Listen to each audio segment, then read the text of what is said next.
का महीना अत्यंत पवित्र और धार्मिक दृष्टि से विशेष महत्व रखता है। ये महीना भगवान शिव को समर्पित होता है और श्रावण मास में भक्त शिवलिंग पर जल अर्पित कर उपवास, रुद्राभिषेक और भजन कीर्तन के माध्यम से भोलेनाथ की आराधना करते हैं। ऐसा माना जाता है कि इस माह में शिव जी की आराधना करने से समस्त पापों का नाश होता है और जीवन में सुख समृद्धि आती है। यहाँ एक ऐसी कथा प्रस्तुत है जो भगवान शिव, माता पार्वती और सावन के माह के आध्यात्मिक संबंध को विस्तार से प्रकट करती है।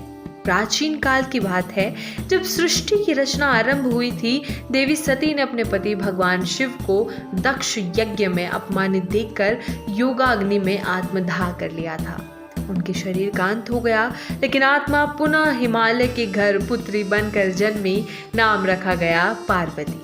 वे भगवान शिव को फिर से पति रूप में पाना चाहती थी। पार्वती बाल्यकाल से ही शिव जी के प्रति आकर्षित थी। वे जानती थी कि शिव योगी हैं, तपस्वी हैं और सांसारिक बंधनों से मुक्त हैं। उन्हें पाने के लिए साधारण प्रेम पर्याप्त नहीं था, तपस्या आवश्यक थी। अतः माता पार्वती ने कठोर तप का संकल्प लिया।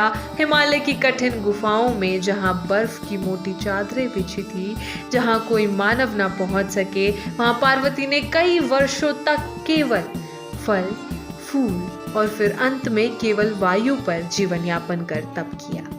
उन्होंने मन, वचन और कर्म से केवल शिव का ध्यान किया।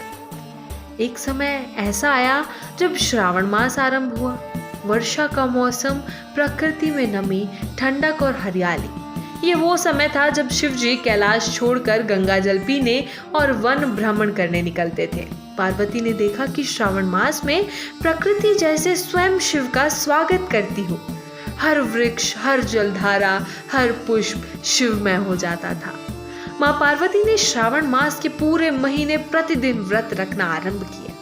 उन्होंने सोमवार का विशेष व्रत रखा और प्रत्येक सोमवार को शिवलिंग पर जल चढ़ाया, बेलपत्र, धतूरा, आग का फूल अर्पित किया। वो व्रत केवल शरीर की तपस्या नहीं था, वो आत्मा की तपस्या थी, एक निष्ठ भक्ति की तपस्या। इसी श्रावण मास में शिवजी ने पार्वती की तपस्या से प्रसन्न होकर उन्हें दर्शन दिए। कहते हैं, जब भगवान शिव ने पार्वती की कठोर तपस्या देखी तो वे प्रसन्न तो हुए, लेकिन उन्होंने सोचा, क्या पार्वती वास्तव में मुझे आत्मिक रूप से जानती है या केवल मेरी प्रसिद्धि और देवों की मान्यता से मोहित है? इस शंका को दूर करने के लिए उन्होंने एक ब्राह्मण का रूप धारण किया और पार्वती के समक्ष उपस्थित हुए। वे बोले, हे कन्या, तुम क्यों इस कठिन तप में लीन हो? किसे प्रसन्न करने का प्रयत्न कर रही हो? पार्वती ने शांत भाव से उत्तर दिया, मैं त्रिलोकनाथ महाकाल भगवान शिव को पति रूप में पाना चाहती हूँ। मैं उन्हीं की आराधना कर रही हूँ। ब्राह्मण मुस्कुराए और बोले, अरे भोली कन्या, वो शिव जो शव सज्जा धारण करते हैं, जिनका कोई स्थायी आवास नहीं, जो भस्म रमाते हैं, गले में सर्प पहनते हैं, वो तुम्हारे योग्य नहीं है। तुम्हें तो कोई राजकुमार मिलना चाहिए, कोई सौंदर्यवान, कोई सुसंस्कृत।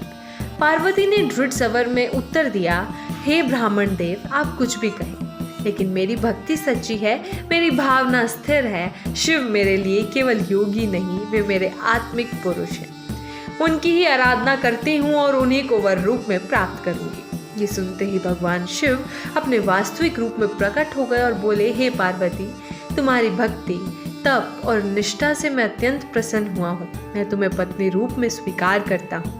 भगवान शिव और माता पार्वती का पुनर्मिलन इस श्रावण मास में हुआ था। इसी कारण सावन का प्रत्येक सोमवार श्रावण सोमवार कहलाता है और विशेष रूप से शिव को समर्पित होता है। भक्त इस दिन उपवास रखते हैं, शिवलिंग पर जल व बेलपत्र चढ़ाते हैं, रुद्राभिषेक करते हैं और शिव के 108 नामों का जाप करते हैं। महिलाएं शिव और पार्वती के विवाह की कथा सुनती हैं और अपने वैवाहिक जीवन की सुख समृद्धि के लिए प्रार्थना करती हैं। एक और कथा के अनुसार समुद्र मंथन के समय जब हलाहल विष निकला था, तब भगवान शिव ने उस विष को अपने कंठ में धारण किया। इससे उनका शरीर जलने लगा और ताप बढ़ गया।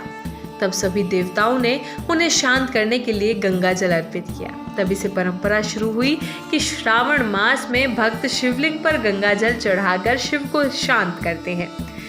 कांवड़ यात्री उत्तराखंड के गंगोत्री, हरिद्वार, गौमुख जैसे पवित्र स्थलों से गंगा जल लेकर पैदल यात्रा करके अपने निकटवर्ती शिव मंदिरों में जल चढ़ाते हैं। ये यात्रा भक्तों की आस्था, समर्पण और भक्ति का अद्भुत प्रमाण है। वे कई किलोमीटर की यात्रा बिना जूते चप्पल के करते हैं, मार्ग में बोल बम के जयकारे लगाते हैं और केवल शिव नाम का स्मरण करते हैं। भगवान शिव, जिनकी उपासना सहज है, जो भक्तों पर जल्दी प्रसन्न हो जाते हैं, उन्हें भोलानाथ कहा जाता है।